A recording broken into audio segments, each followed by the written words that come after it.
The following is a Podbeard production. EST 2016. This is interviews, music reviews, opinions, and more. This is The Hodder Show.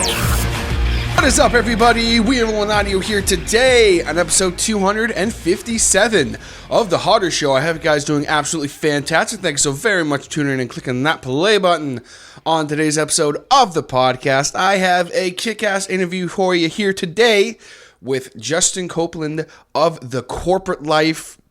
We have a fun time talking about kind of how COVID-19 has been affecting him and his life the last little while here, as that is something that kind of is always a topic of conversation here on the podcast, as well as kind of how he got started with music, some of his influences, the early days of The Corporate Life. Then, of course, we talk about how Corporate Life morphed into the band that they are today, some stuff with some former past members, lots about one of his best friends that he's been playing music with for a while there, and of course the current lineup of The Corporate Life. We have a little social justice talk as well, and both got a little heated about the whole COVID-19 mask debacle debate thing. And so anytime you have Justin on the show, I think he even says this, if I remember correctly, he says, I'm going to get heated about stuff like that. I wouldn't have it any other way. So we have a great chat, and I hope that you guys enjoy it. I know I did. It was so much fun to get to have him on. He's someone I've kind of always wanted to have on, and just for whatever reason, never really worked out. So I was glad that we were able to finally make it happen. And I, of course, want to thank everybody for their support on last week's episode of the show, in which I did, of course, do a full music showcase for The Corporate Life's latest record, Black Shuck. That was a lot of fun. I had a couple people hit me up saying they really loved my my lyrical read that I did. So that was really fun, and I appreciate you guys saying that. Actually, my boy Ed of Nothing Serious actually hit me up and literally said, "You got a great voice for reading horror stuff. You should do that." Little did he know I've already done that before, bye.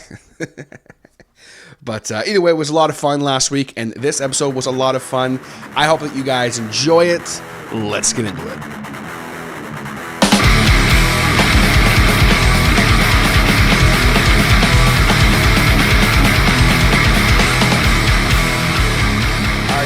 Being joined on the show right now, and he's probably going to laugh when I say this, but by a legendary figure of the, let's say, Durham regional music scene.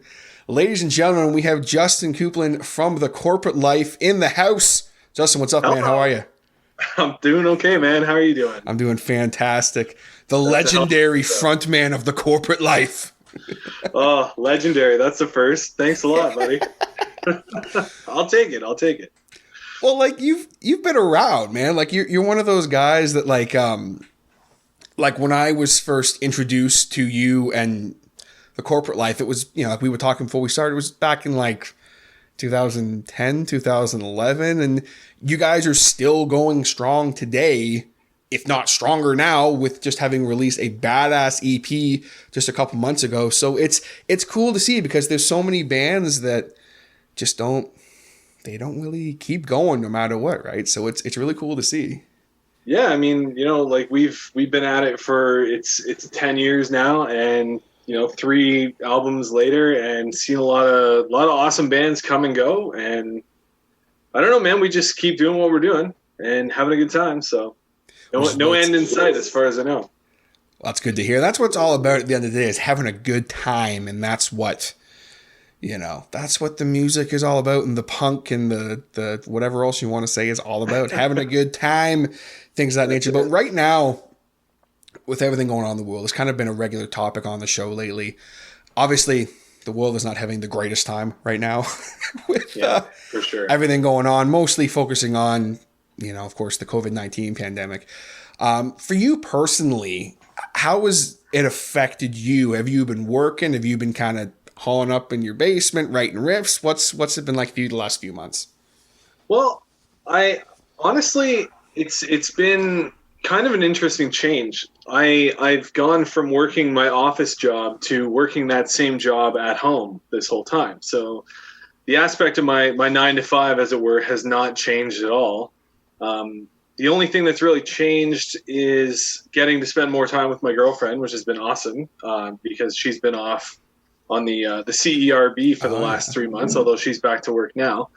And the fact that we haven't been able to practice and still are not going to practice for the foreseeable future since middle of March. Like I haven't seen those guys in the flesh for 3.5 months or whatever it's been.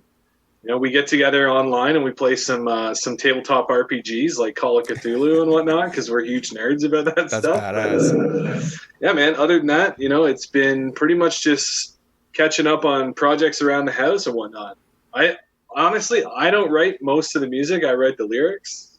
The writing is mostly Wes, and I can tell you that he has been at it this whole time. Yeah. So. Very good. Well, big shout outs to Wes and Mason, who are the other two gentlemen that hold it down in the corporate life. But it's good to hear at least you guys are getting together. You might say they're the more important members of the band. I mean, what do? You just yell? Like, come on. Rhythm section. I'm just the face of the band. That's it. The face and the dude who screams at people, I guess, right? Or I guess yells. Not really. Yeah. I don't know how to just. I used to just be like, oh, you just scream all the time, but it's like I've learned as this is going on. I'm getting old, so it's more like yelling now. But it used to be closer to screaming. I try to throw in a little bit now and then, but we haven't played a show in about 14 months, so my voice is a little bit toast. Oh. Got to get back at it. Well, it's funny. Like you guys you dropped the new EP, which, by the way, is badass. For those of you who are listening right now who have not heard, last week I actually did a showcase on it, and it is really, really fun, man. It is a badass EP, and I was laughing because I was a little late to the party. I saw you guys had dropped something new, and I was like, because you guys dropped it in March, did you not, or was it March or April? It was. I think it was like maybe the 23rd or something like that. We dropped it like a week or two into the lockdown because we're like, you know what? We were going to do our release show May 30th. And we dropped it on, I think, the 27th or something like that. Just to kind of boost the morale. It's like, we may as well put it out there, let people listen to it. Something to do. And I mean, it definitely did. And it's almost like a kind of a cool statement to just be like, hey, all this crap's going on in the world. Here's a really badass dark EP about like some really interesting shit that we're definitely going to get into a little later on. Man. But it was fun. Like I was saying, I saw you guys had dropped something new and I saw the cover and I was like, whew, okay, this is cool. This is exciting. And I have this little note on my phone and I put at the top of it, I said, Corporate Life, new EP, listen to it, check it out. And then 2 months later, looking at my phone, I went, hey, you're a busy guy, man. Oh, shit. That's okay. I felt so bad. I was like, oh, shit. Hey, the internet's for everybody. It's there for you anytime. That's it, right? And I mean, like, it's been so weird. Like, time has moved for some people during this whole thing. It's moved so slowly that, like, they're almost just starving for content. They're starving for things to do. But then for, like myself, I've been working this... Like nothing's really changed for me too much. So it's like, I find time's almost been moving faster for me than normal. It's weird.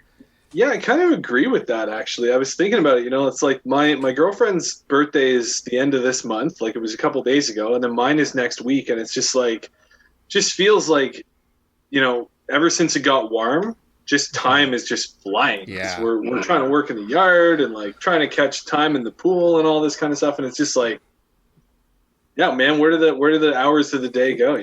It's crazy. Yeah, I don't know. It's really weird. Like we're like the fact that we're into July now. I'm just like, what the hell? Like, I know. I have no idea where time went, and I'm just like, why is it so hot now? Like, what's going on? Yeah. Oh yeah. It's so bizarre. It's okay though. I'll take speeding into summer over a lingering cold spring any day. Absolutely. That was a really weird spring. And I mean, it's funny, like we also actually discovered earlier today that we both live in the same town now, which is hilarious. We were talking beforehand. We're neighbors. Yeah, literally. Like I could probably, now it's kind of funny that it's like we're doing this over, but you got a social distance. So that's, Yes. If you just yell at your window, I'll probably hear you. I'll wave to you from the bottom of my driveway. See what happens. Social distance podcasting happening, folks. That's it. That's awesome. But it's funny, like with everything going on, I find myself lately that I've been having a lot of fun kind of thinking back and looking back on things and, you know, looking back on the good times when we could hug our friends and things of that nature. And hopefully, you know, we are slowly chugging along, getting to that area now. I know it's kind of a touchy subject right now with some people, but we can be hopeful. I've been trying to be hopeful here on the show that we're, you know, as long as by August things are somewhat back to somewhat normal and I can go to my buddy's cottage, I'll be rolling. That's all I care about. Well, yeah, man. I mean, like, I don't know if you catch my social media content much, and I stay on top of this quite a bit. So I'm certainly happy to talk about it. I don't know how much like hope I can bring, but as long as we all keep doing the right things, then we can be hopeful. That's the number one thing is if everyone just, and we won't dwell on this too much, but like if everyone just does what they need to do, wear a damn mask. I literally, today, I was out for a little stroll ski before I went to the grocery store. Yeah. And I had my mask on and I'm doing my thing. And this idiot was literally just like, I can't believe you're wearing a mask outside. Like, what are you doing? I'm like, well, it's because first off, you're not 6 feet away from me. Yeah. So, like, it's like, dude. Well, that's yeah, man. That's the thing. Like, I'll just say my little thing here. Sure, but of course, like, go for it. It's like, you know, if you're outside going for a walk or something like that, you really don't need to wear a mask. Mm-hmm. But if you're going into a store or a business or you're engaging with people closer than like it, you know, if you can't put enough distance between you and another person, you should wear a mask. You know, that's what it comes down to. We got to normalize that. That's what I'm saying. That's my message to the people. Normalize the wearing of masks. Yes. It's 100%. So important. And that's why, like, for me, because I've been working this whole time, I'm like, you know what? I'm going to wear a mask all the time, regardless. Even probably months from now, I'm still going to wear a mask when I go into stores and stuff. Because just if I found out that, you know, I was sick, I would never forgive myself if I was just being an idiot running around not wearing a mask. Like, just... That's what it is, man. It's more about protecting other people than it is about us protecting ourselves. And the more people that, you know, protect each other, the better off we're going to be. Absolutely. It's such a simple message, but unfortunately a lot of people don't seem to That's the truth, man. Yeah. It sucks. That's kind of the I did a podcast with some buddies of mine in a band called Rolls Royce, and we ended up just for like a good hour, just like it was a really fun podcast, but it was such a downer. I was just like, oh man, like, but that's the reality of where we're at right now, right? Oh yeah. Well, I mean, like, none of this has to be a downer if you have the right perspective, right? Mm-hmm. And information, knowledge is power, man. Like, mm-hmm. the more we inform ourselves about this stuff and stay on top of, like, oh, how many cases are there today? What kind of a threat are we facing out there? You know, what should we do? The more information you have, the better decisions you can make. That's where I'm coming from. I want to know everything there is to know about this and have it be factual. Mm-hmm. And take that information and protect myself and the people I care about, which is everybody. I care about everybody. Yes, that's the simple part. It's just that there was someone that I know who literally just said, let's just open everything up and whoever dies, dies. And I was like, oh, okay. So, okay. I think this, I could be talking at my ass on this, but I think it was like, you know, like 7 out of 10 people or something like that would potentially die if that's what we did or something along those lines. I could be way off on that statistic. I'm talking out my ass here, guys, but I literally said to him, like, pick at least a few people out of 10 that you're okay with just dying, basically. Well, that's morbid. Like, well, that's like pick 7 out of the 10 people you know, right? Mm-hmm. Out of for every 10, so 70 out of 100, mm-hmm. and then out of that percent, kill off 8% of them. Yeah. And that's now, mm-hmm. right? Like Canada, it's about 8% fatality rate. Which the if people we flood who the hospitals, mm-hmm. if we flood the hospitals with cases, it'll go up even more than that. Like in Italy, it was like 20 to 25%. Mm-hmm. And I don't want to see that, and I know you don't want to see that. Absolutely And I know not. None of us do. So just put on a damn mask. Just put a mask on. I wear one at work all the time now. Like, it's mandatory for us because we're working with the public. But like when it first started, everyone was bitching and complaining. And I said, look, it's not a big deal. Like, it's really not. I sweat. I have a beard. You know, if I sweat with my mask on, it's horrible. But guess what? For sure. It's not a big deal. I mean, think about all the people who are hitting the patios right now, right? Yeah. And all of their serving staff have to wear masks. Mm-hmm. My girlfriend's a restaurant manager. She's on the patio 10 to 12 hours a day with her staff. Oh, wow. They are wearing masks every single day, getting dehydrated and stuff. Look, that's going to be about as tough as it gets. You tell me you can't wear a mask for an hour when you go grocery shopping?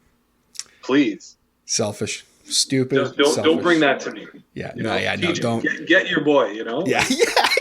Get your boy out of here. I'm going to start swinging. You know, you ain't going to have to worry about COVID. You know what I'm saying? That's it. That's awesome, man. Well, moving on to some maybe a little more lighthearted stuff. For sure. I want to talk to you about how this whole crazy journey started for you with music. What was some of the first music that you heard? Let's go back for a minute here. Yeah, for sure. I mean, I don't have a lot of the same kind of childhood nostalgia that a lot of people seem to have for things like classic rock and all that kind of stuff.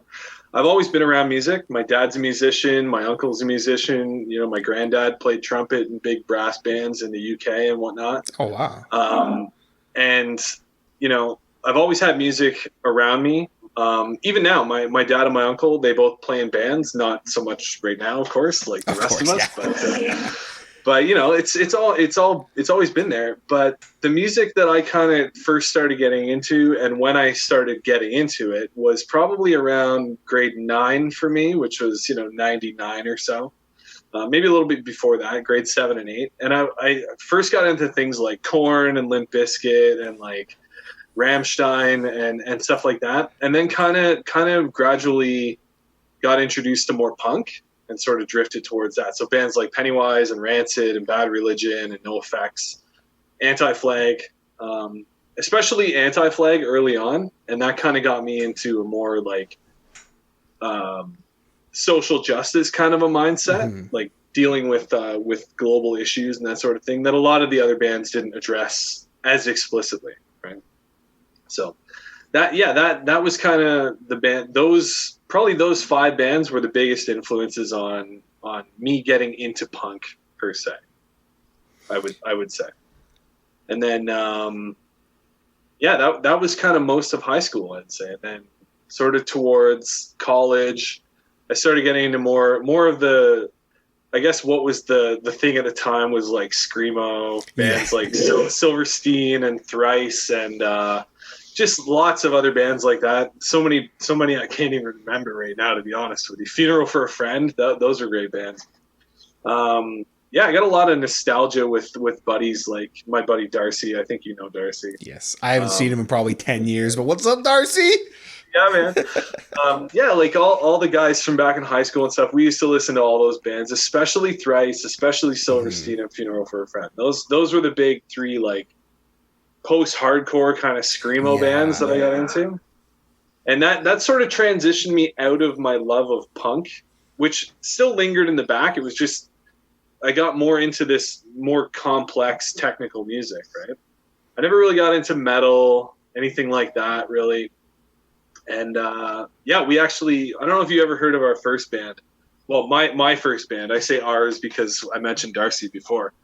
But we had a band probably sometime around 2003 or 4, maybe something like that. Maybe later, or maybe 2007, I think, called As Heroes Fall, and it was a 6-piece band, sort of loosely structured around Alexis on Fire. Okay. So there was a vocalist, which was Darcy, and a screamer, 2 guitars, bass, and drums, and we played maybe 5 or 6 shows.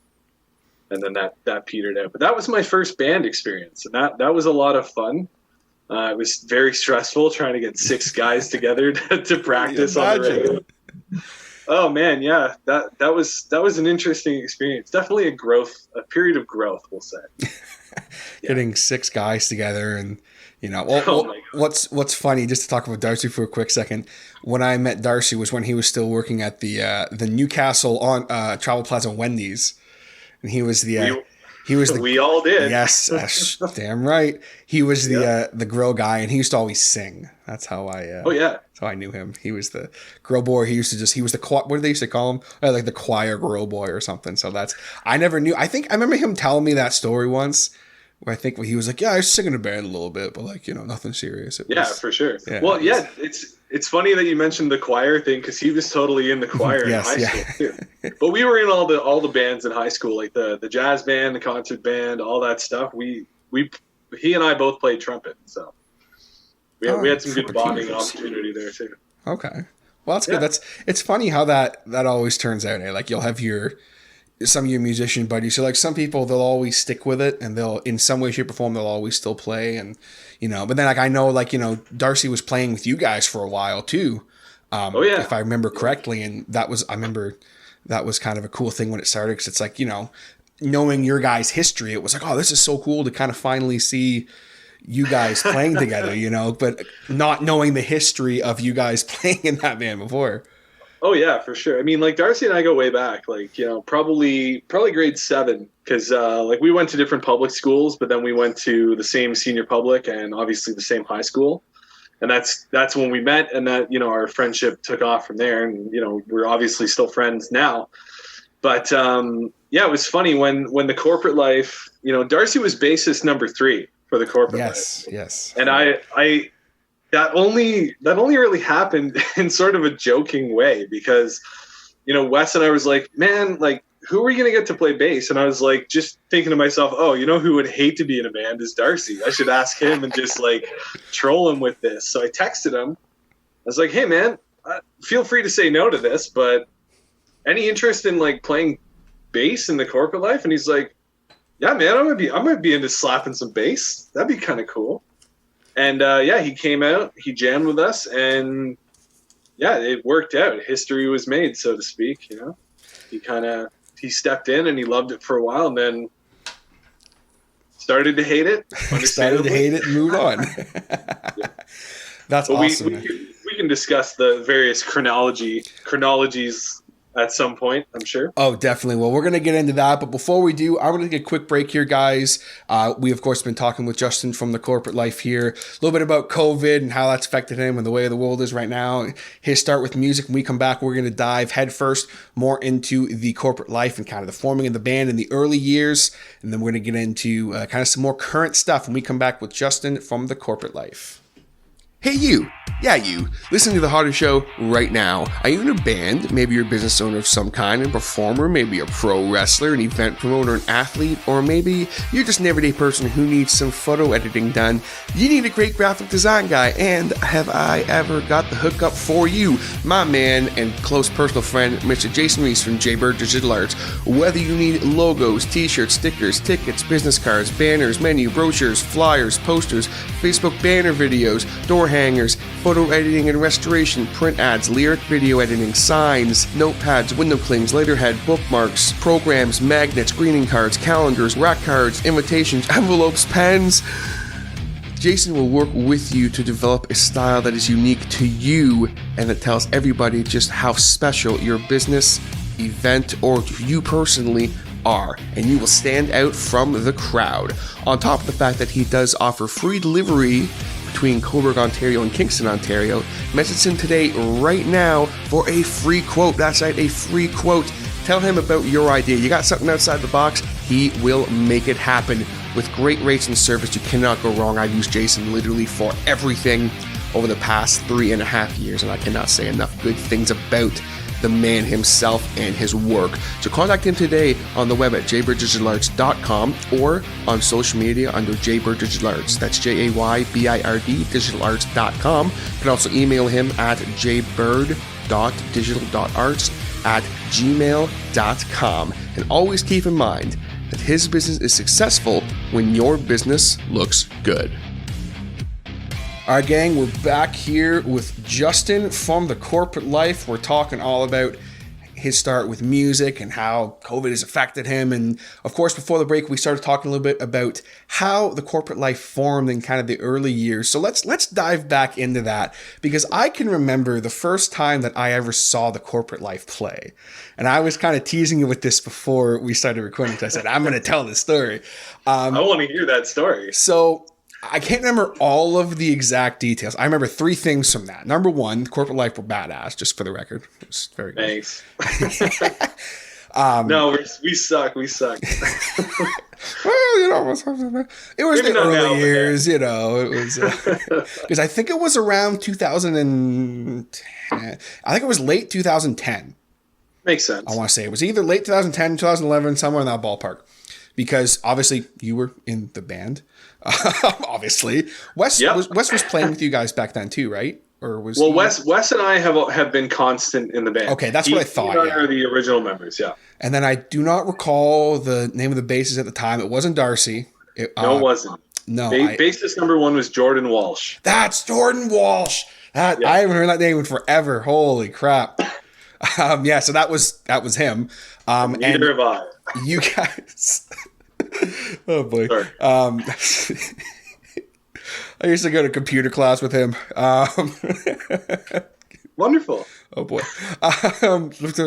Anyway, so it was you guys playing, and there was a bunch of different bands playing, and I can't remember all the bands, but I know for sure In the Active Violence is one of the bands, which I mentioned earlier. I think it was a Battlegrounds show or some. I don't remember the details. Possibly. But the band, the one thing I do remember was the band that opened up for you guys.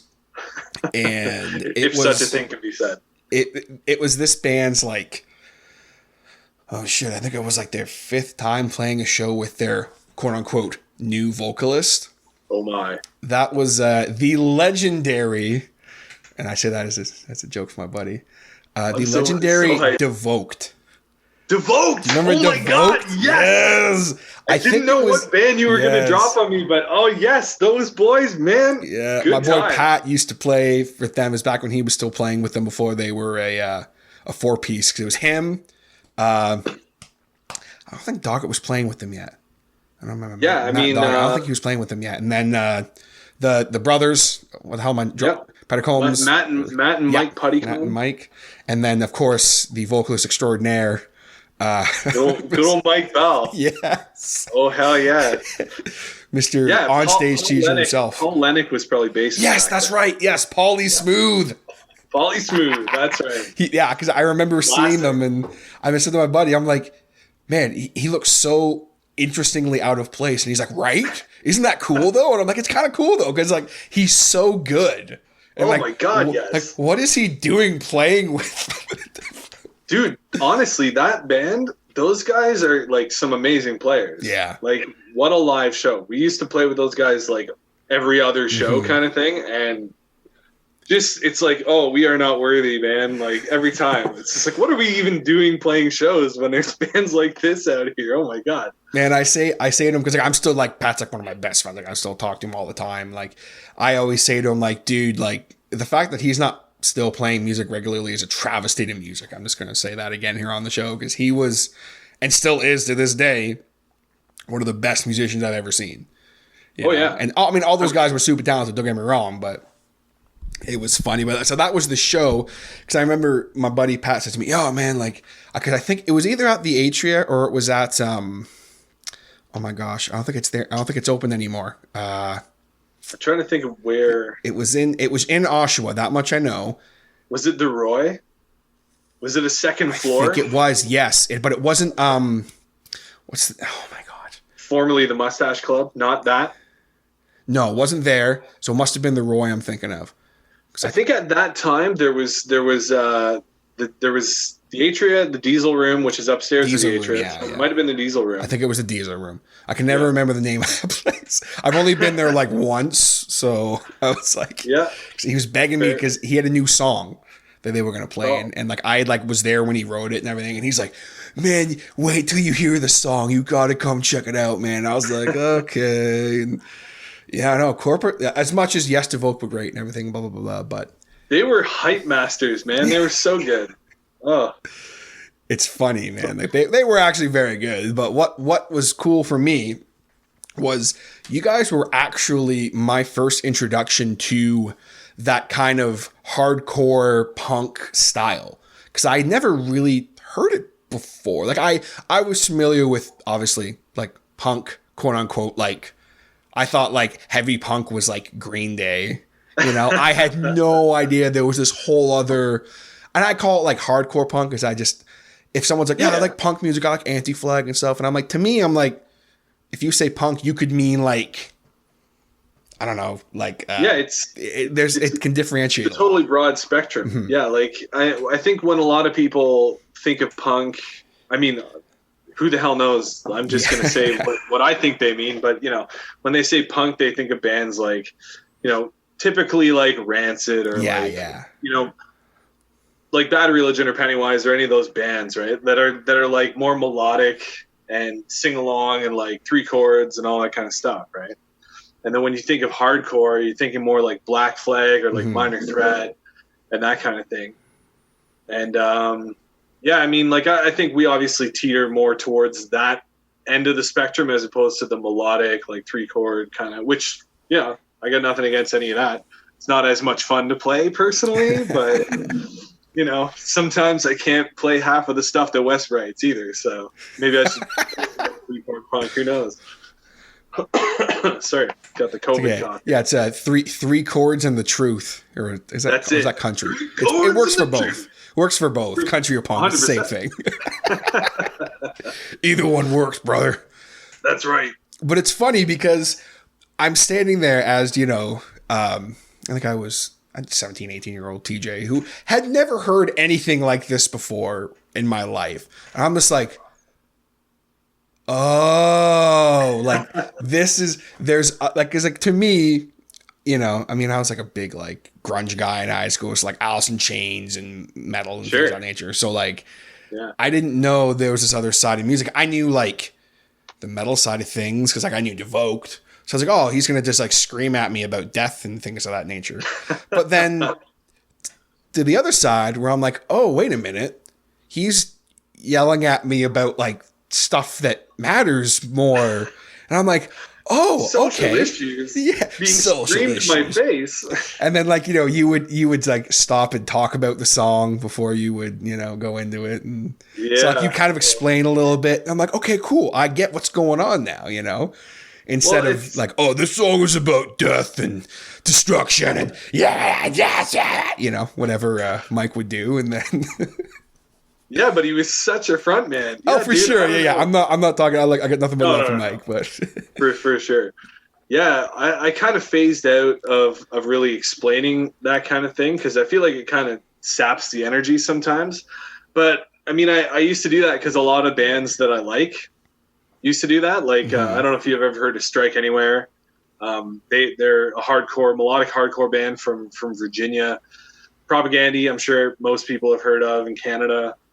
And like they do some of that sort of little explanation, little I don't know what word it is I'm searching for right now, but yeah, like they go into a little bit of detail, and I just kind of stopped doing that just because like at the live show, local show, you're playing half-hour set, you know, like nobody really cares what you have to say. You spend 15 minutes explaining what, you know, not that it was that long, obviously, but it's like if they want to know, they can come find out after, buy the CD. Oh man, what's this song about? Like, it really speaks to me. That's it. Yeah. Buy the album. The lyrics are in the liner notes. Yeah, hey. You got to be a salesman. You know this. If you buy the record and look at the lyrics, then later on email us and I'll talk to you about the song. That's right. Yeah. What does this mean to you? What do you think it means? Yeah. That's exactly it. I don't know, man. Like I write all the lyrics and all that stuff is important to me, right? Like that's kind of the foundation of most of the music I listen to. It's like if it doesn't have lyrics that grab me, then I'm probably not as inclined to be into it. But at the same time, I also love listening to like EDM and stuff like that when I go running. So, you know, content's not always king. Sometimes it's beats. For sure. Like, and you've got to have something catchy. There has to be something that hooks you or when you're listening to something. Like for me, I was never as huge into those kinds of like some of the more like faster paced, more technical punk that you were mentioning earlier. But like, for example, like I'm a humongous Hatebreed fan. So the crossover hardcore world, like I'll hear Jamie, I'm a huge fan of Jamie Josh's podcast too. So he'll talk about like an Agnostic Front, for example, or something. Oh yeah. Or he'll talk about any of the bands you listed basically, because he's a fan of them as well, obviously. And so I'm like, okay. And like, he'll explain it like, you know, there's truth and there's, if you sit and you listen to what they're saying, because a lot of people are like, oh, it's just them screaming nonsense over some fast-paced music, and you know, it's really not the case. Like there's so much more to it than that, and you know, I think it gets lost on a lot of people because the music is so, sometimes can be so intense and fast. It's like with like a speed metal or something like that, where it's everything's so intense that sometimes you can kind of maybe almost get distracted if you're not. You have to make that progression. Like now, I love that kind of music, but you know, 8-9 years ago, I was like, I liked it, but I didn't understand it as much as I do now, obviously. For sure. Well, that's the thing, man. Like I remember when I first started getting into punk, and really understanding a lot of the social issues that were being discussed, I had this very bad mindset of everything else that's out there in terms of music isn't discussing these ideas, right? Like that was my mindset. It's like, oh, you're listening to rap, you're listening to hip hop. That's not discussing anything important. You know, it's just guns and drugs and money and all that kind of stuff. And it took a long time before I realized how ridiculous that mindset is, because all of these things are discussed in every genre of music, and not obviously just in music, but you know, I love reggae. Like I listen to a ton of reggae, especially in the summer, but like we were renovating the second floor of my house and my brother and I would just throw on reggae all the time because it stayed so positive, and it's so political and it's so social, and it just makes you aware of so many things you didn't know before, so many people's experiences, right? And to think the way that I did back in the day, that, you know, all of these battles that we need to fight as a society are somehow locked into punk music. Like, what was I thinking? You know, it's ridiculous. You know, and after realizing how backwards that mindset was, I really started to open my mind to listening to lots of other stuff. And that doesn't have to be the reason you listen to music either. You know, like that was what I thought. I thought you had to listen to music because social issues had to matter to you and stuff like that. And they do. Like, I think they should matter to everybody, but you can also like enjoy music for the musical aspect of things. You don't have to be fighting a battle every time you put on your iPod or something. You know? Exactly. There's, you know, I mean, don't get me wrong. You know, sometimes there's music I love to listen to that it's just a bunch of nonsense. There's, you know, sure. I can't relate to this. I don't know what this person's talking about, but you know, hey, what a great, like, you know, like there are times like sometimes I do enjoy rap and hip hop and things like that. And I'm 100%. Like, hey, I have no idea what is being said in this content, but what a beat, like what the delivery, you know what I mean? Like I can get behind it, you know? Even like some old outlaw country stuff once in a while, you know, I'll be like, I have no idea what the hell this guy's talking about, but okay, cool, you know, and death metal and stuff like that. Like it's all just nonsense, but that's honestly, it's enjoyable. That's the one place I will defer to you on that, because I will never listen to outlaw country.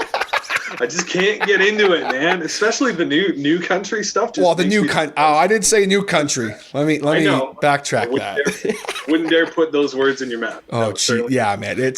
I don't know. It's weird. But like even back, you're talking country and western is what you're getting. Yeah. Oh yeah. I'm talking like the honky, like three chords, just wheel my baby. You know, some 12-bar blues bass. Damn right. That's it. Yep. That's it. Maybe a washboard thrown in there. Like, you know, that's what I'm talking about. Yeah. But like, it's funny, even like back in the day, like I would look back on him like, you know, 16-year-old TJ, and I'd be like, oh, metal music takes no talent at all. They're just screaming at you. Like, just No, I used to talk so much shit about, like, for example, like a band like Lamb of God. The amount of shit I used to talk about them. And Pat would just be like, okay, like, like because he knew, like, one day, then, like, I went through some shit in life, and I was like, oh, wait a minute, it's a metaphor. He's screaming because he's angry. And it was just like, the light is on. Yeah, man. And then, like, I heard Hatebreed, and I'm like, oh, okay, I get it now. So then it was like, it made more sense to me. But it's funny, everyone's journey is so crazy. Like you were saying, you know, like you used to think that you had to be pigeonholed in, and okay, only punk talks about the real issues.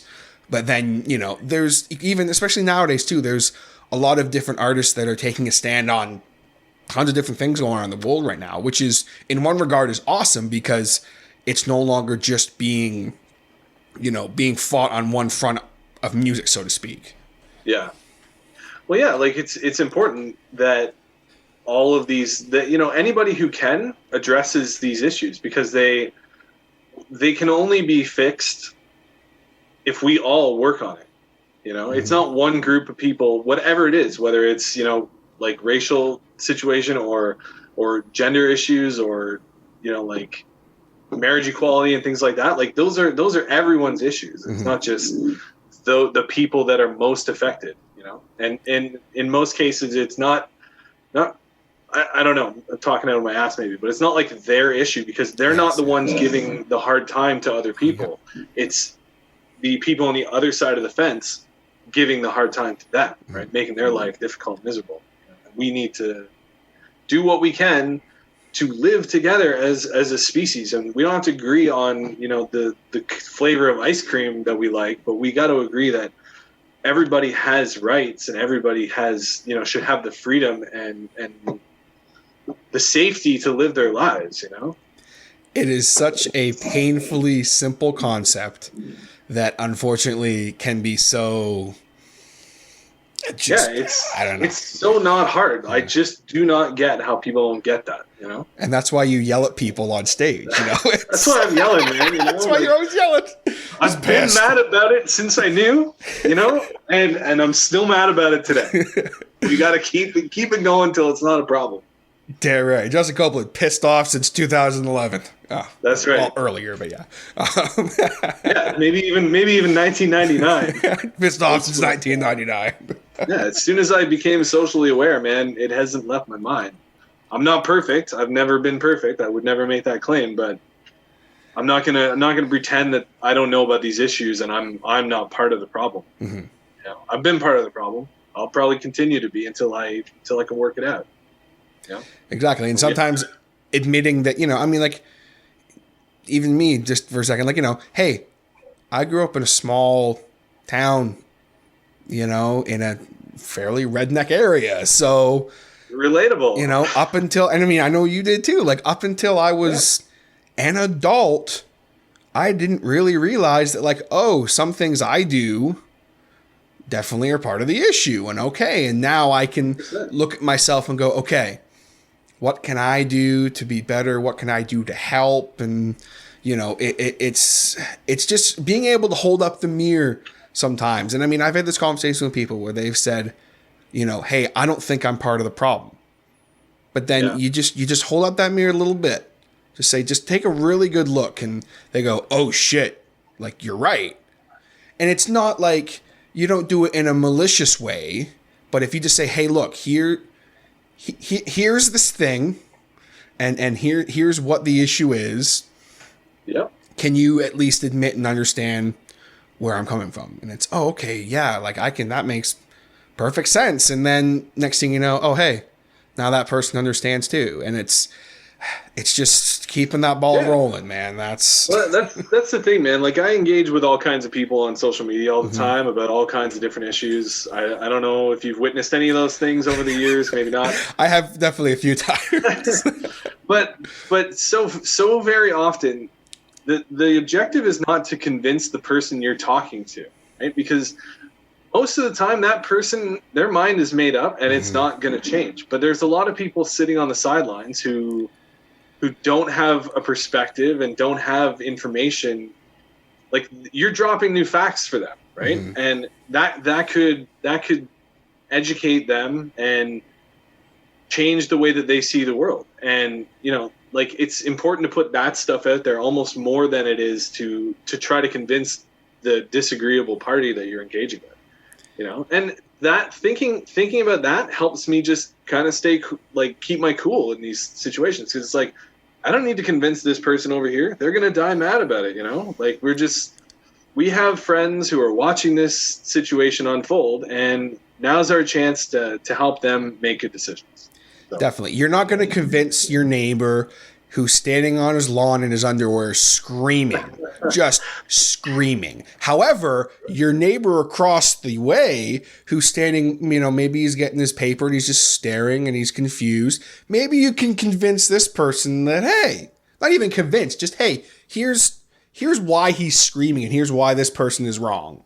Yeah. And then you look at this and you go, oh, that person's crazy. Well, yeah, he's standing on his front lawn in his underwear screaming. Of course he's but. Yeah, man. Like even bring it in closer. Like, you're over at, your grandparents or something for Thanksgiving, and grandpa's dropping some bad, hateful stuff. Yeah. And your younger cousins are sitting there and they haven't been exposed to most of the world, right? So you have the duty of presenting the argument. Mm-hmm. And making sure that they don't just see one side and think that that's right all the time. It's like you gotta be there to educate people as well as yourself. Mm-hmm. We have to educate ourselves all the time. It's nobody else's responsibility to do that. It's our responsibility to educate ourselves. Right? Exactly. Nobody else's. Exactly. Educate when we can and as much as we can, but then also educate ourselves. That's it. People say to me, like, what can I do personally? Educate yourself on Google. Yeah. Hey Google, what's blah blah blah? And there's some stuff on Netflix, and there's about all issues, not just one thing, but just there's so much going on in the world. It's let me Google that for you. Exactly. Like, hey, I don't know anything about this. I'm not going to pretend I do, but yeah, so. It's interesting to sit and talk about it, and I feel like you and I could probably riff off on that for. We probably could. Hopefully we haven't put anybody to sleep with our social. No, I don't think so. I mean, put it this way: if I made it very clear early on at the beginning of the things happening in the world that hey, I'm not going to sit here on a soapbox, but here's my stance on it. If you don't agree. Yeah. Kind of see you later, basically. So I have no apologies about that. But We're going to take a quick break here, folks. When we come back with Justin, we're going to get into a little bit more about the current things going on with the corporate life and their brand new EP when we come back with Justin from the corporate life. Hey, man, is your beard dry? Got some major itch going on, or maybe you are a sufferer from the dreaded beard dandruff. If this sounds like you, I've got the solution. Make your beard the meanest it's ever been with Mean Beard. Mean Beard is an exceptional beard care line offering the world's meanest beard oil, beard balm, both of which come in 5 different scents. They also offer a one-of-a-kind beard enhancer, Mean Whip. Their products are specially formulated with the richest natural carry oils and the finest ingredients to help you grow a glorious, healthy, and full mean beard. Proudly made in Ohio, USA for the meanest beardsmen. Now, I personally have used these products for over 3 years, and I can tell you without a shadow of a doubt that they are amazing, and it has truly helped my beard so much. Not to mention that the people responsible for this company and behind this company are freaking amazing human beings. Can't say enough great things about them. Check out their beard care products, combs, and swag on the web at meanbeardco.com. That's mean, MEAN, beard, BEARD, co.com. When you go on there and check out, be sure to use my code MB15TJH. That's all uppercase MB15TJH. And you'll save 15% off your order. 15%.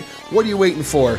Go on there right now, and while you're at it, be sure to check out Mean Beard on Instagram, as well as join Mean Beard's community on Facebook. And always remember, folks, it's not just the beard, it's the attitude.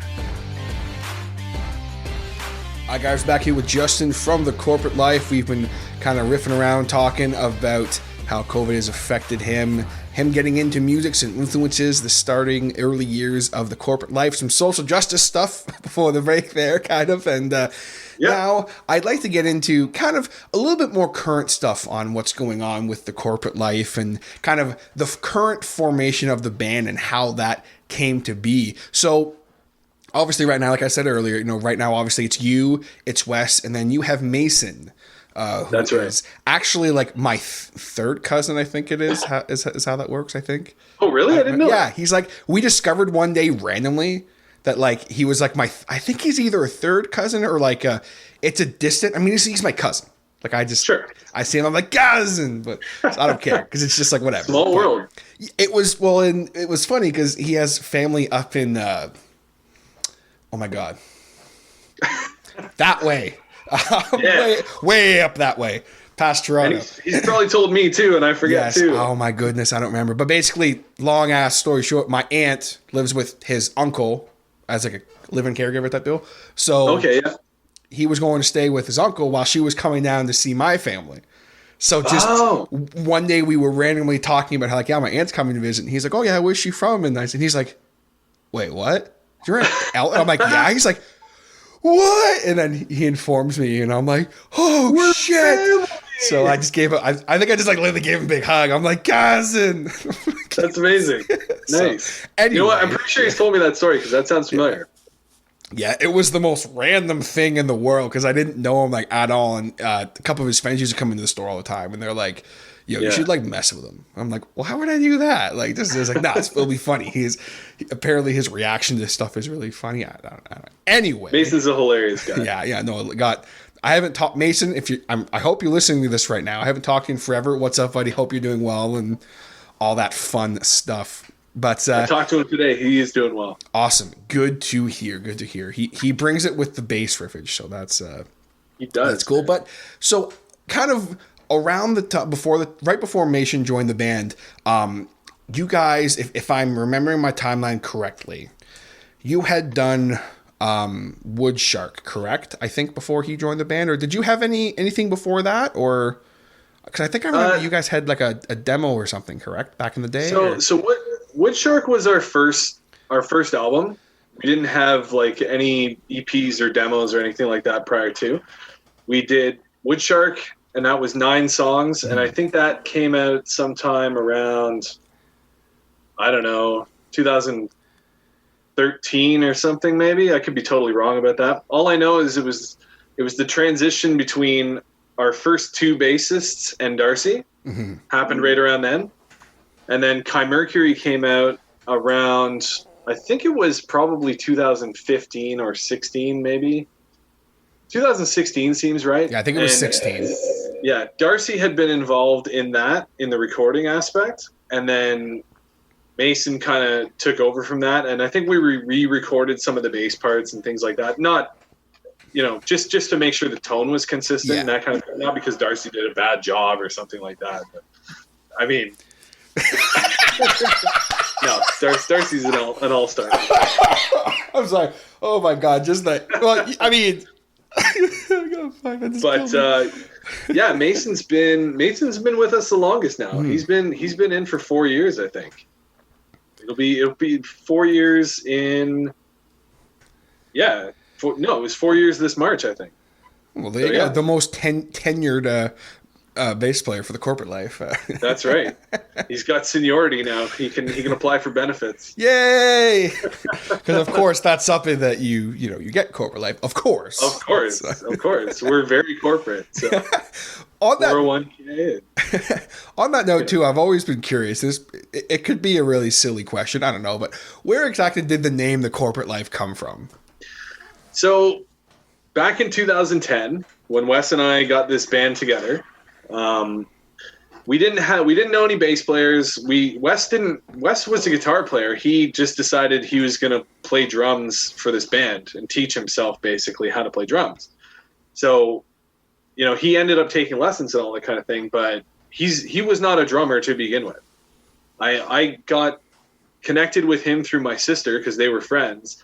And she's like, oh, my buddy Wes is a drummer. And I was like, oh, sweet, because they're hard to find. Maybe he and I could get together and do a thing. And so, we talked about our influences together and all that kind of stuff, which were fairly different. Yeah, he was Wes is more the metal end of the spectrum, and I'm more the punk end of the spectrum. But yeah, we just kind of, I don't know, we just started writing down names, and, I didn't like his, and he didn't like mine. And back and forth and back and forth. And he just like, what about the corporate life? And I was like, yeah, that's cool. We can go with that. So there's no real like backstory to it. There's no body to it. It's just, that's a cool phrase. Let's use that. Sometimes those are the best names, though. Yeah, I remember like, I was really hung up on "gun in my back" or something like that because it's like an SLC Punk reference. Like on the wall, it's like, it's not my imagination. There's a gun in my back, which I think is like Black Flag lyrics or something like that. But he was like, "No, that's shit." I was like, "Oh, okay, that's fine." No, that's shit. So yeah, we landed on the corporate life and scooted along with that. That's awesome. It sucks to make logos for, but corporate's a long word. What are you gonna do? What are you gonna do? You just do what you got to do, and I mean, it could be TCL, I guess, but Well, that's When people refer to us as that in like group chats and all that kind of, oh, we're putting the bill together, so it'll be TCL and whoever and all this. So they don't want to type out corporate life. It's just like, this is just too much work. None of us do. You're like, I feel you. The thing for this episode.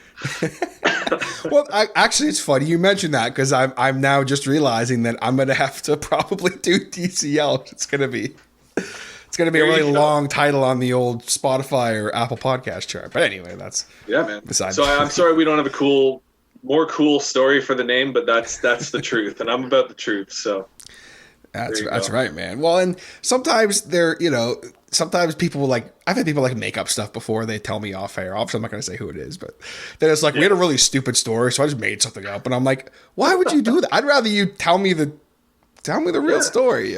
I'm a journalist, so yeah. I need the truth. We only report the truth here on the Hodder Show. Tell us the truth.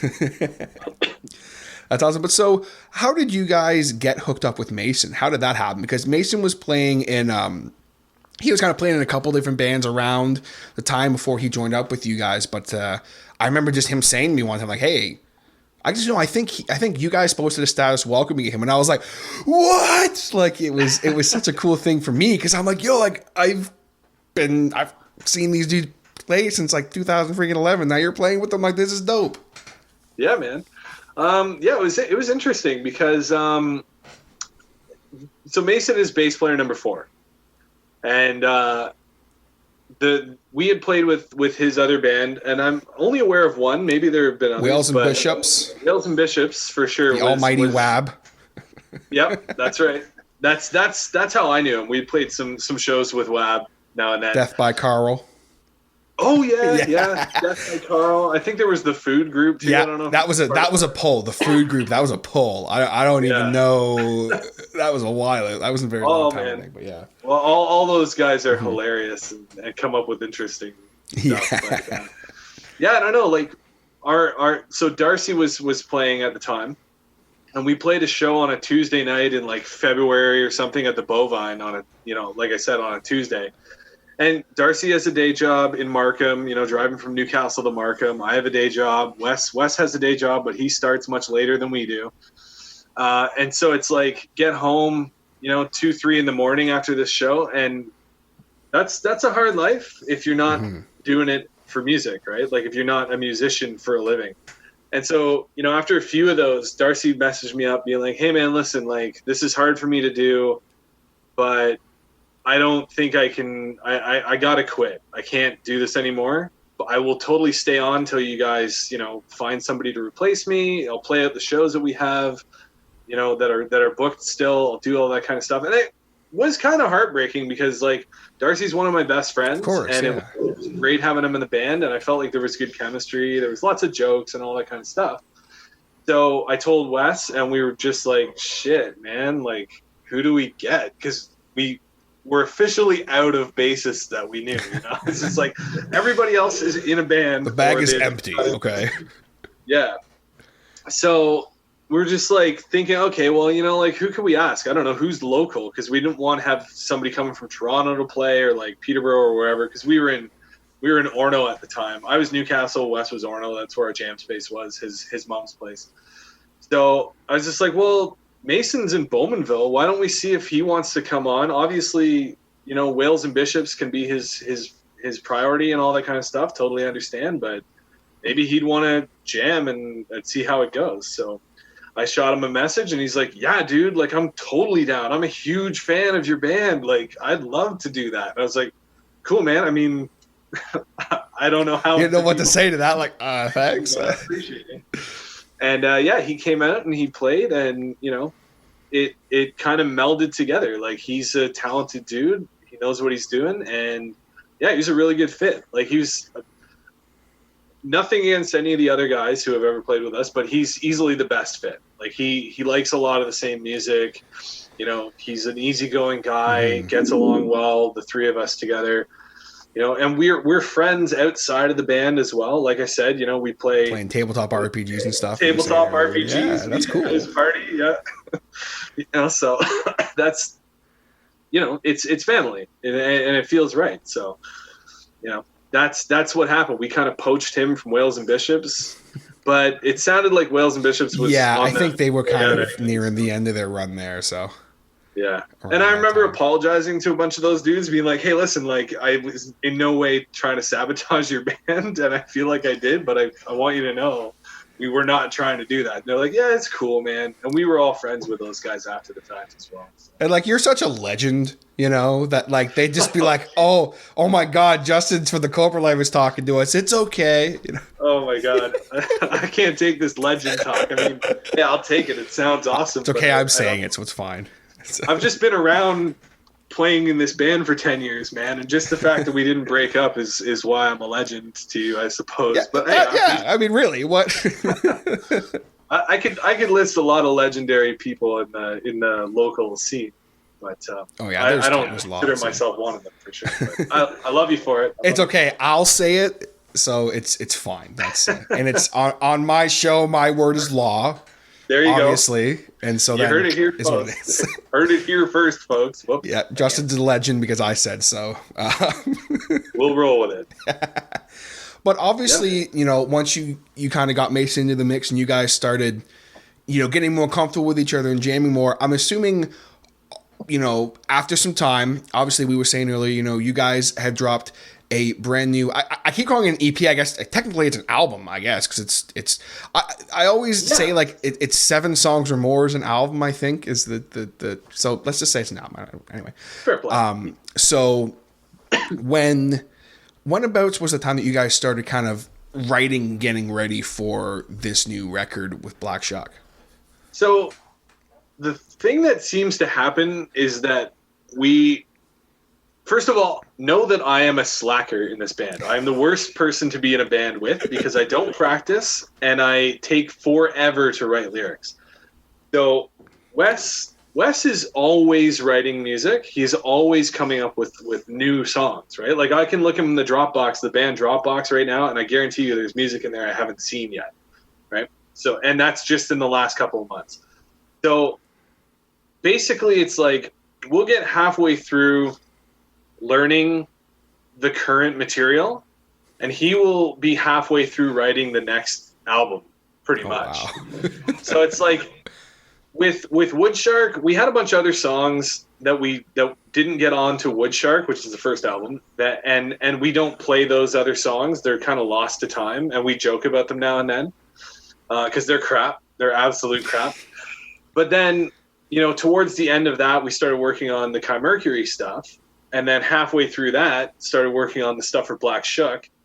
And now there's another batch of songs that are out there that we've been learning prior to the lockdown. And now there are more songs, and we haven't recorded that, right? So basically, you're never in a round of material, is what you're saying. That's kind of it, yeah. If Wes decides he wants to hang up his writing hat, then that'll kind of be it. Because I can't write that stuff. Like I can write words, this album was a little challenging because reasons we'll get into later. I kind of had to fit the lyrics to a story, but normally I can just take the stuff that he's got, we'll tweak some stuff. Like I'll change up some chord structures or, hey, why don't we throw this part in here? That kind of thing. And Mason does the same kind of thing, but Wes is the backbone of writing all that stuff. And, whether he loves it or he hates it, that's just what he does. He just can't not do that. He would hate for me to say that he is a prolific writer, because we've discussed how much he hates hearing that, but it's the truth. Like that is his thing, and he's good at it, in my opinion, and that of many others is, and I appreciate you saying so. But yeah, man. So there's not really a process, I guess. It's just we kind of, Wes brings stuff to the table, we check it out, we tweak it, and then we learn it. And somewhere along the line, I will write lyrics. I write all the lyrics. The other guys don't seem to want to be part of that, which is fine because I got so much to say all the time anyway. But yeah, and then we practice it up until it's good to go, make a new set list, and hopefully just in time to not want to disband because we're bored of the old stuff yet. Which has almost happened a couple of times. So, well, it's interesting because like you're mentioning, so when you were presented with, presented with the music for Black Shuck, so does he come to you and say, okay, I have, like, say for example, like, here's this song idea I have, here's the kind of thoughts I have for maybe what it can be about, like, especially with Black Shuck, like, just getting into Black Shuck here, like, it's kind of from what I understand, from what you told me and what I discussed last week, it's kind of a concept album based around H.P. Lovecraft's The Hound, correct? That's right, yeah. So was that all kind of on your end? Where you decided, okay, this is kind of what I'm thinking for this? Or was that kind of, how did that work? Because obviously with some of the other stuff you guys have done before, it's more like you're talking about, like social justice and things like that. Whereas this is like, it's almost, like I said last week, it's almost a bit of a departure for you guys as far as lyrical content even. Yeah, it's an absolute departure. Not really in terms of, maybe a little bit in terms of sound. We did turn down to drop B for this one. So it's got that darker, heavy, which is fun. It's nice to do something a little different. And it was definitely a challenge to basically restructure someone else's words. So the way it came about, I guess, is, and I could be totally wrong, but this is my recollection. We've been playing like these Call of Cthulhu tabletop RPG games and listening to audiobooks of H.P. Lovecraft and stuff like that. We like the weird horror and weird fiction and stuff like that. And I think it was Wes's idea to be like, hey, why don't we pick a story and do an album based on a story? Or we'll do like an album based on, or like a song based on a story. So like 7 songs, 7 stories or something like that. And I think I was just like, well, it would be a hell of a lot easier to do an album based on one story as opposed to trying to fit one whole cosmic horror type story into one song. So we kind of like segmented out, this part is kind of an obvious act in the story, if you like. And that's why the songs are act 1, act 2. And we, like Wes likes to throw in noise tracks and little things like that, like just ambient, cool things to just set some mood, right? But it was just like, I would pick a song that we had, pick a portion of the story. Well, we decided what order made sense for the songs to go in, and then I kind of wrote the lyrics to fit that, right? Sequentially with the story. So I guess we'd have to always play it that way if people were actually paying attention to the lyrics. Or else they'd be like, wait a minute, this doesn't make sense in the story. That's not right. He's supposed to bury the museum like at the second last part of the story, not the beginning. What is this? How's going on? Okay, all right, nerds. You actually pay attention to this stuff? Oh, loser. Yeah. So I don't know. We called it Black Shuck, which is based on this kind of English legend of this big haunted, ghouly dog that runs through the English countryside. And there's elements of that in the story of the Hound. I don't know if you want me to explain briefly the story of the Hound. Oh, go for it, because I got into it a tiny bit last week, but not enough to. I don't know enough about it to. For sure. So it's a story written from the perspective of a nameless narrator. So he's describing his plight to the reader or the listener.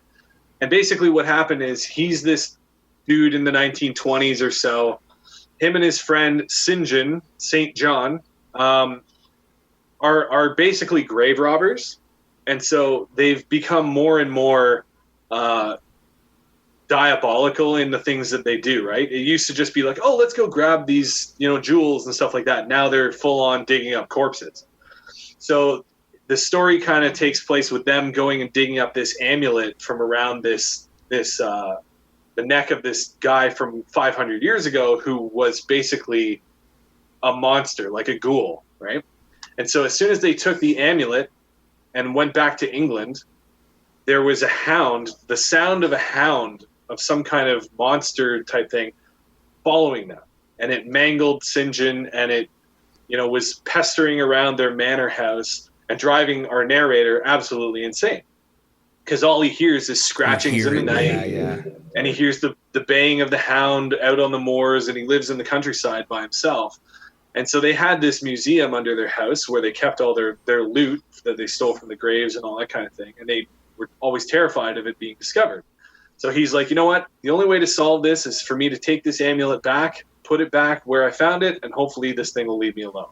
So he burns down his house. He goes back to Holland, digs up the grave. But the night before he digs up the grave, the amulet gets stolen by a bunch of thieves. And so he's just like, I don't know what to do, and just goes back to this graveyard, digs it up, and the ghoul has become sanguine, as though it's been feeding, kind of like you would expect in a vampire myth. It's like, oh, it's a corpse, but now it looks like it's alive because it's been feeding. And he runs off and goes to the train station, writes down his story, and blows his brains out. So there you have it. A short fall with a sudden stop. That's right. That was... Yeah. So you can kind of see where the names come from if you're reading the story. And for the most part, I tried to adopt the actual narrative into the lyrical structure. Mm-hmm. I obviously had to add some of my own stuff, but I borrowed heavily from the actual text.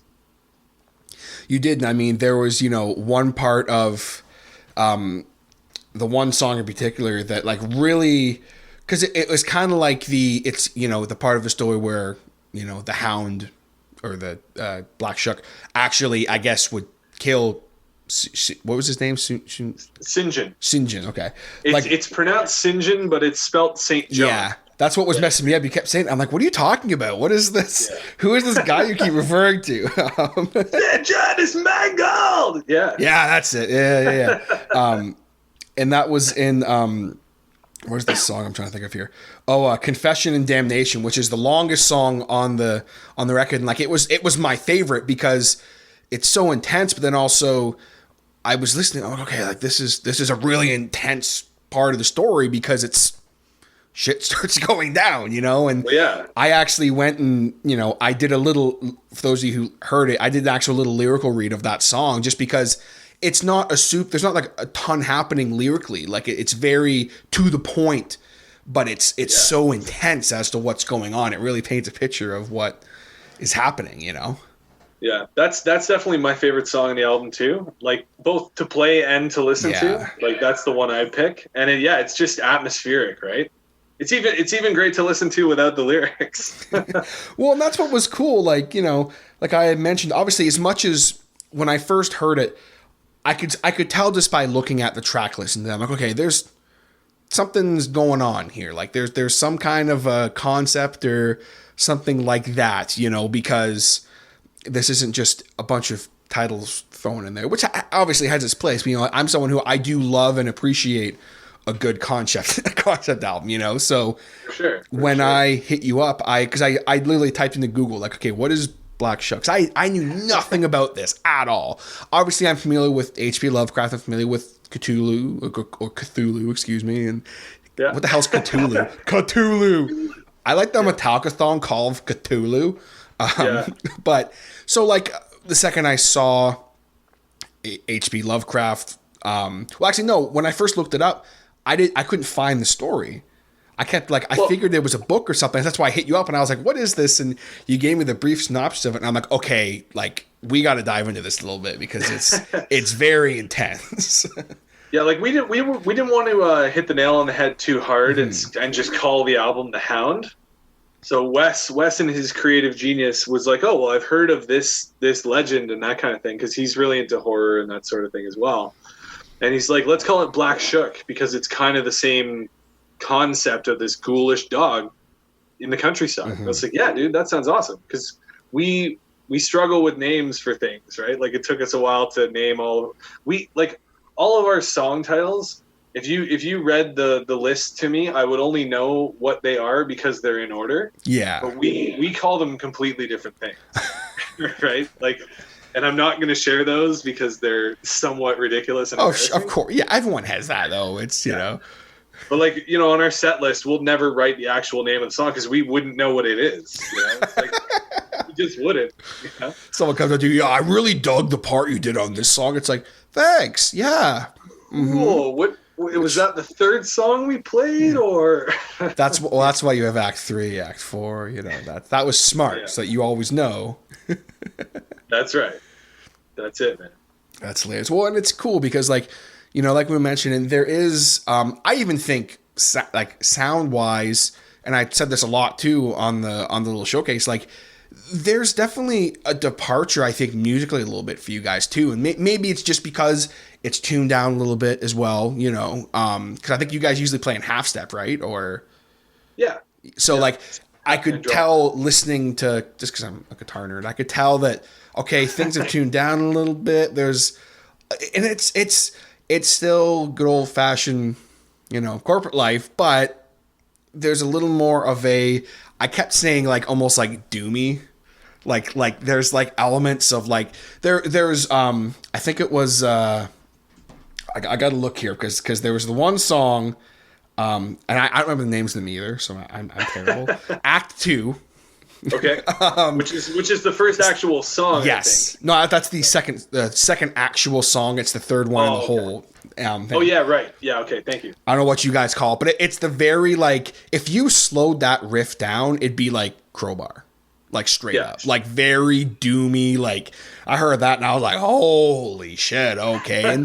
But even like, you know, for you, like obviously first note, you know, okay, it's Justin, it's corporate life, you know, you can hear that, but there's moments where, you know, even on, like we were talking about Act 4, Confessions Damnation, which is your favorite song, the 8-minute long song. We call it the epic because it just always seems so epic. So. Yeah.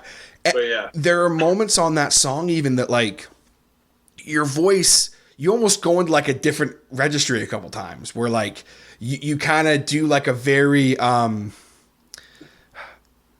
the best way I kind of explain it is like it almost sounds like you're just like tearing your throat out. Like it's very epic, huge, you know, types of yells and screams. I can tell you a little bit about that if you're interested. So Wes's brother, I'm going to tell you anyway, even if you're not. Oh, I want to know all about it. Wes's brother recorded and produced and mixed and mastered and did all the engineering and all this stuff for this album. And he did it in our jam space, which used to be their house, and they've moved since, so now our jam space is at my house, but we recorded it all there. And what he did with a lot of the vocal tracks, especially on that one, was he would get me to like record like 3 or 4 different like tones, I guess, if you want. Like I'd be like really like like this, and really then there'd be like like a whisper and like just really exaggerated and all that kind of stuff. And he blended it to kind of have like a gang vocal feel. That's cool. But then at the same time, like it's still all me on there. But yeah, like some of that stuff just sounds like a guy. The idea is the guy is losing his mind, right? Yeah. So it's all these crazy voices tearing themselves apart in his head. And that's where Chris, like he brought that idea to the table, and I thought it was great. Oh, for sure. And I mean, as someone who, you know, was familiar with your guys' work, it's definitely it's cool because, again, it still sounds like you guys. It's not like, what the hell? Like, this sounds nothing like, you know, they did on their last record, but it's such a cool vibe because, again, there's moments too where like there's harmonies laying underneath the main vocal part that the average person listening might not always necessarily hear sometimes, but that's what I love about music is it's the little things, the things that if they're not there, it takes so much away from the song, but because they're there, it's like, oh my God, this one part where there's this one vocal harmony underneath the main harmony. Oh my God, I love that part. It's like, what the fuck are you talking about? I live for that kind of stuff. I love it. It's like, no, put it on the best speakers you can find. Then you'll hear it. You'll hear it, bro. That's why I use these freaking Sennheiser headphones, man. I hear everything. Nothing gets past me. I gotta get me some of those. Yeah, it's good. But it's cool to hear that process though, because like the vocals for me were something too that like it was something that really, really stuck out for me as just like, wow, like, I mean, don't get me wrong, so did, you know, the rhythm section, obviously Mason and Wes killed it, and they always kill it, you know. But there was, you know, times where like Mason would have little sections where he kind of could go off and do a little bass interlude, you know, and some moments where Wes kind of showed a little bit too. So it's cool that, you know, you guys kind of had almost not a step forward, because it's not like what you guys doing before was bad in any stretch of the imagination. It's almost just like almost like a metamorphosis in a weird way, while still respecting, you know, what you guys did before. So I'm interested to hear, like he was saying earlier, how like there's kind of some stuff you guys are working on a little bit right now. I'm really curious to hear how that's gonna go. Well, I can tell you right now, like that stuff is a lot of fun to play as well. I think it's definitely going to present a challenge for me lyrically, just because there's a lot going on. Like, you know, there's a lot of overlapping parts and polyrhythms and all this kind of interesting stuff. And yeah, dude, like it's a ton of fun to play. And I'm really looking forward to like diving back into it once we finally can really do that. I mean, I see a lot of band friends getting together and jamming and stuff like that, but I think with the bubbles and whatnot, maybe that's how they're pulling that off. But I'm not letting anybody really into my bubble right now. For sure, yeah. Better safe than sorry, man. Better safe than sorry. Yeah, I mean, I can go downstairs and jam anytime I want. Those guys, all their gear is here. Oh no. But, yeah, dude, no, like the new stuff is going to be amazing. You know, if I can say so. I say it with such lack of modesty. It's gonna be amazing, guys. Listen, because I didn't write it, right? So you heard it here first, folks. It's gonna be amazing. It's gonna be amazing. Yeah, it's tentatively called the Dirt CD. That album. Oh, okay. Because we're kind of elemental with the album names. Like there was Wood Shark, so there's like wood and like a shark, and then there was Chimercury, which is like a chimera and like mercury, so it's a metal. And then with Black Shook, it was kind of like a departure from that, but we're coming back to the elemental naming of the album. So this is like the earthy one, the dirt one. So we got to come up with something like that. But that's the idea. Okay. I dig it. That's cool. I like that. The Dirt CD is going to have some killer tracks, I'll tell you right now. Wesley's hard at work. Oh, man. Here to hear first, folks. I'm excited as hell. That's cool. We learned about 5 songs before the lockdown. And we had just prepped for getting back into playing shows, and then we had 3 or 4 shows booked, and we had to cancel them all. Oh. So I don't know if you caught our album release, which I did with backing tracks in the jam space. Really, I didn't. Wow, I didn't see that. I'm gonna check that out. It should be over on the Facebook page if you really want to spend half an hour of your life doing that. If you really want to see. So you played the whole record? Yeah. Okay, I'm gonna have to go check that out because that's cool. Yeah, I didn't see that. That's cool. I got Chris to give me just the isolated tracks without the vocals and guitar, and I put them on a loop pedal, put that through the bass head, and played those tracks through the bass amp. Put everything to a board and then into the laptop. So I mic'd my guitar cab, obviously my vocals, and DI'd right out from that bass head. So. I'm the weak link. My shoddy guitar playing and my terrible throat are the weak links in that performance. Everything else sounds like the album. So you'll dig it.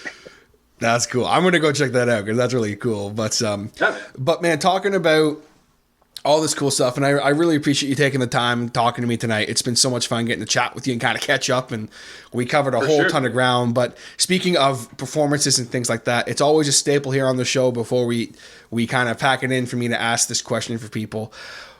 Do you have either a really fun, awesome story of like just like the best show you ever played, or if you don't have that, the flip side, do you have like just a hilarious story of like the worst show you ever played? Oh my God. I don't know, man. Like, I don't know if I have amazing stories or anything like that. Cause like you always hear these great stories and they're always to do with getting to completely shit-faced or something like that. And that's just never been my thing. Cause I'm always the driver. So yeah, I don't know. Like every show is fun to play. I'm always anxious before a show and they always go about the same and it's just kind of atypical. I don't know, but, or just they're all kind of typical, I suppose. Mm-hmm. But I don't know. Like I could tell you the most excited I've ever been for a show, and also the most nervous I've ever been was we opened for Anti-Flag at the Mustache Club in 2015 with our friends from Peterborough, Cross Dog, who are amazing. If you want more music to listen to, check them out. They're on all the streaming platforms. And yeah, like I had been listening to Anti-Flag, like I said, since like 9th grade. And that was like, oh my God, like intense. We get to open for these dudes? Like, awesome. This is so good. First off, they're playing in Oshawa. Right? Like, alone, that's cool. Yeah. So it was like, we're playing a sold out venue for the only time ever. We've surely never done that before. And then, you know, with one of my all-time favorite bands, at the time, I'm less about them now. They're not really as science-based as I'd like them to be, so problem. But anyway, don't have to get into that. But I can tell you a completely embarrassing story that you might get a laugh about. Oh, lay it on me. So this was probably... Actually, I could look up the date of it to be exact, because I'm like that. It'll probably take me too long to do it, so I won't do that. But we played at this little venue called the Annex Live in Toronto, obviously in the Annex, with some friends of ours. I knew their drummer. We were buds from way back, and they were an amazing band. It was called the Kodiak Arson. I don't think they're together anymore, but Cody from Thrown to the Wolves. I don't know if you've heard of that. Yes, yeah. So it was Cody's old band. Okay. He's now Thrown to the Wolves. Awesome dude. And they had us out to play there. And I had only ever played with solid state amps. And so we were doing some gear share, and I borrowed one of those dudes' Marshall heads. And I had no idea about, okay, turn on the power, okay, turn on the standby, or turn off the standby, I guess, whichever it is. You know, and so we started to play, and all you could hear was bass, drums, and vocals. And it's like, why is there no guitar? Because I hadn't turned off the standby. You know, and I was just like, oh my God, we're playing in like, it's like a daytime kind of situation. There's like people standing at the back, you know, it feels awkward already. And it's just like, oh my God, did I really just do that? Can we please just leave now? Like, I just wanted to die. So. All right, guys, we're the corporate life. Thank you very much. That's right. I never made that mistake again. I'll tell you that. Oh, and our first show at the Atria, I fell off the stage. What? That was a good time too, yeah. Just because, or you just... Well, you'll probably notice most times, like when we get back to playing shows, is that I'm always on the... I guess if you're looking at the stage, I'm always on the left-hand side. And that started because I fell off the stage at the Atria on one of our first shows. Because if you're on the side closest to the sound booth, there's like a 16-inch drop. And I couldn't see what I was doing and had never played on that stage before, and like stepped off of it, snagged my guitar head on the mic stand, like on the cable of the microphone, and pulled that whole situation down with me. Caught my balance, but everything fell over. So that sucked and was super embarrassing. So I try not to do that more than once a show now. So now that's why you're always on the left-hand side. You're just like, nope, not happening. But it also just feels right. So that's just the way we roll now, for the most part. For sure. Well, that's awesome. Those are my most embarrassing and most heartfelt moments in the corporate life. Very fitting for the career of the corporate life up to this point, for sure. For sure, buddy. And it's going to be great. Consummate professionals. For sure. And I mean, it's definitely going to be great once, y'all can get back to playing shows. I mean, I'm excited. It's something that's, obviously a lot of people are missing it, and hopefully, yeah, at least looking at next year, maybe, hopefully we can get back to the corporate life, ripping our faces off on stage soon. Well, we're looking forward to it, and I'm sure every other band is looking forward to being able to melt faces again. Or whatever it is they do. Or, spoken word slam poetry or whatever, whatever it is you do, Any performer is looking to get back to performing anxiously, I'm sure. Absolutely. Well, before we go here, man, where can the good people find the corporate life if they want to check you guys out more? Well, you can find us on all your streaming platforms, literally all of them. So we're on Apple Music, we're on Spotify, all that stuff. Our music is, of course, on Bandcamp. So it's thecorporatelife.bandcamp.com. You can get there through our Facebook page, if nowhere else. We're on Instagram. We're doing all that stuff. So just Google us even. You'll find it. They're there. Yell at Siri, play the corporate life, and that might happen. I don't know. It's fantastic, man. Well, we're out there. Definitely. Well, thank you very much again, my man, for the time. I appreciate it, and we will hopefully get to chat again sometime soon. For sure, man. It was a pleasure to talk to you. Great to see you, man. All right, thanks, man. Take care. You too. All right, gang, there you have it. My chat with Justin from The Corporate Life. I hope that you guys enjoyed it. If you did, be sure to hit that subscribe button, hit that follow button, however you listen to this podcast. There are so many ways to listen to this freaking podcast now. It's not even funny. I joined another 6 platforms the other week. So I'm now on Castbox and Overcast and a bunch of other stuff. I don't even know the names of them anymore because there's so many. But I am one of the most successful podcasts on the internet. And I say that proudly because literally at least I think 10 platforms now you can find this podcast on. Not including, YouTube. You can find me on so many. So y'all got no excuse not to listen to the show. All those platforms are free. But however you're listening, I appreciate it. Thank you so very much. And, be sure to check out The Corporate Life as well because they are awesome. And I definitely want to get to the other guys from The Corporate Life on the show sometime for a chat too, because I know that would be a lot of fun. And we've been rocking and rolling lately here on the show, man. It's cool. It's good. The world's crazy right now. And it seems to just kind of keep getting crazier every day, almost in a way. But I'm glad that, hopefully I am able to take you guys out of the craziness a little bit here on the show for an hour and a bit, or an hour and a half, or 2 hours, or however long it is, And I've been trying to kind of do some things differently with formatting here lately on the show, with my ad reads and things of that nature. And if you are somebody who potentially is interested in advertising on the Hodder Show, let me know, because I am going to be announcing a special on advertising for the podcast, where I'm going to be doing basically 2 months of advertising for $20, which, regardless of the numbers or anything at all like that, or how much reach is, I pretty much can guarantee you're not going to find that kind of a deal anywhere else.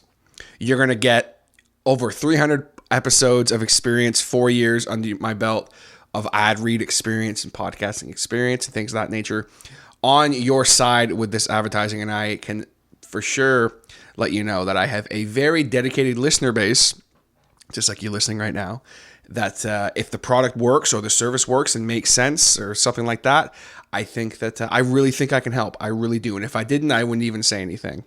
I would not be, advertising this, because if I didn't have confidence in it, what's the point of even saying it? But if you were interested in that, be sure to hit me up, thehoddershow@gmail.com, and we will maybe have a little chit chat. Of course, as well as you guys are hearing this, I did put the order in for the Hodder Show t-shirts. So the pre-orders are now closed for that. But if you do want one, hit me up, and the next time we do a pre-order, I will definitely let you know. And as well as, I need to take a second, of course, to give a big shout out to my Patreon supporters, my hotheads, my boy Scotty D of Suds Window Cleaning. He is the man. He's been a longtime friend of mine. He is one of the hotheads that help support this podcast. I appreciate you, my dude. Thank you so very much. Check out Suds Window Cleaning on Facebook if you need some windows cleaned or your gutters cleaned or some power washing done. If you are in the Durham or Clarington, Ontario regions, let him know. He is the man. Of course, I want to give a big shout as well to my boy Will from Rolls Royce. Will, I appreciate all your support, my dude. Thank you so very much. Rolls Royce are the premier punk band in the world. Let me tell you, Rolls Royce are just badass. So check them out, RAWLS Rolls Royce. They have Facebook and Instagram, as well as their latest EP, Larold, was reviewed on this podcast not all that long ago, and I did have him and Mitch on the show to talk a little bit about COVID-19. So if that is you, be sure to go check that out. And while you're there, be sure to follow The Hodder Show on social media. We have the Facebook and the Instagram. And just thank you very much for tuning in. I appreciate it, especially if you're still listening. You are seriously the best virtual fist bump or audio fist bump. And I will catch you next time on The Hodder Show. Take it easy, guys.